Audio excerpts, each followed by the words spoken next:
We're talking about commodities now, focus on domestic agri-commodities, and I'm being joined by Opemi Oguntade, who's a senior investment officer with Financial Derivatives Company. Good morning to you, Opemi. Thank you for coming in. Good morning, Harriet. So, prices of agri-commodities seem relatively stable, at least from the last time that we have had conversation. But which in particular have stood out for you, or has there been any change in? No, there's been no change, really. Prices have remained relatively flat. There's not too much trade activities in the market. So what we're seeing is the flatlining of prices. Nothing is really happening right now. All we're waiting for is for the harvest season to kick in fully. So maybe we might see a decline in prices. But for now, prices are pretty much stable in the market. But then we've also seen the price of fertilizer increasing as well. How is this impacting? Well, the price of fertilizer, the reason why we're seeing an increase in price of fertilizer is because the government hasn't paid the agro-allied contractors the subsidy, the amount of 72 billion naira for the subsidized rates they sold fertilizers to farmers. So they usually sell fertilizers at about 3,000 naira to 3,500 naira for a bag to farmers. But then, given the fact that between the 2014 and 2015, the government hasn't paid for the subsidized rate, which was about 72 billion. So what they're saying now is, we're no longer going to be selling to you at the subsidized rate. If you're going to buy fertilizer, you have to purchase it at the open market rate of about 5,000, 7,000 naira for a bag. And so for that reason, we've seen a spike in the price of fertilizers in the market. But then I remember that the previous administration actually did a lot in terms of ensuring that fertilizer was subsidized to farmers. And so having this issue now, how much of an effect will this have on the planting season? Well, like I said, it's between 2014 to 2015, so really it's more of the new administration. They haven't been able to pay for the fertilizers. And the reason why, what we're going to see on the planting season is fertilizers, in that sense, it's supposed to be an input that increases your yield, right? So if farmers are able to maximize the use of their fertilizers to ensure that yield increases, then we shouldn't see the prices of commodities necessarily increase.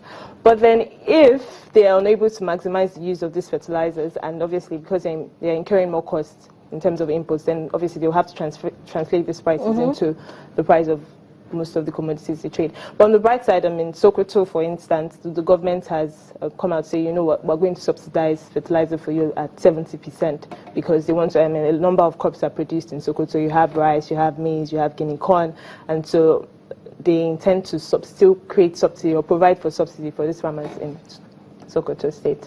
But then, based on the report you folks sent in this morning, import duty is now based on 285 naira to the dollar as against $200 naira to the dollars. Talk to us a little bit more about that. Well, because of the new foreign exchange policy, so what we've seen is that the imports at the custom duties or the customs, they've adjusted their charges on importation of certain products because now they have to adjust the prices based on the new foreign exchange policy. So as opposed to charging at 200 naira, which was the initial rate, they've shifted to 285, and this has increased import charges for traders.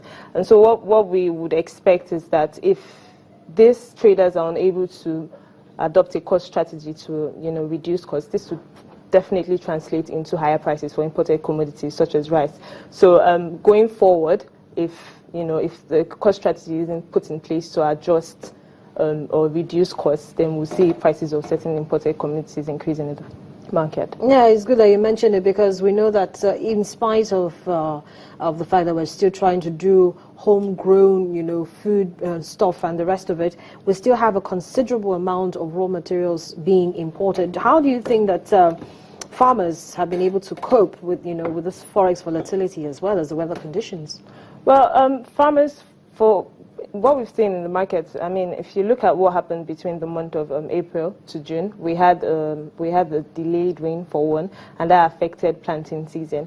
And in terms of the exchange rate volatility, farmers haven't, we've seen that if you compare prices now to prices last year, that they're actually significantly higher than what it was last year. So we've seen that farmers have actually translated these prices into they've transformed or rather pushed these prices to the consumers. So what we've seen is that the exchange rate volatility definitely has filtered into the prices of commodities, because if you look at prices last year compared to this year, they are significantly higher. But in the short term now, are we expecting to see prices bottom out or continue to maintain the level that they are at the moment? Going forward, based on what we've seen so far, I mean, with this recent news about the import charges, that would definitely affect imported commodities. Then we're seeing fertilizers increasing as well. So if farmers are unable to adopt a cost strategy to, adjust costs, then definitely we're going to see an increase in commodity prices going forward. Thank you so much, Okwemi, for coming on the program. Thank you for having me. And of course, shedding more light on those numbers for us. Okwemi Oguntade is a senior investment analyst with financial derivatives company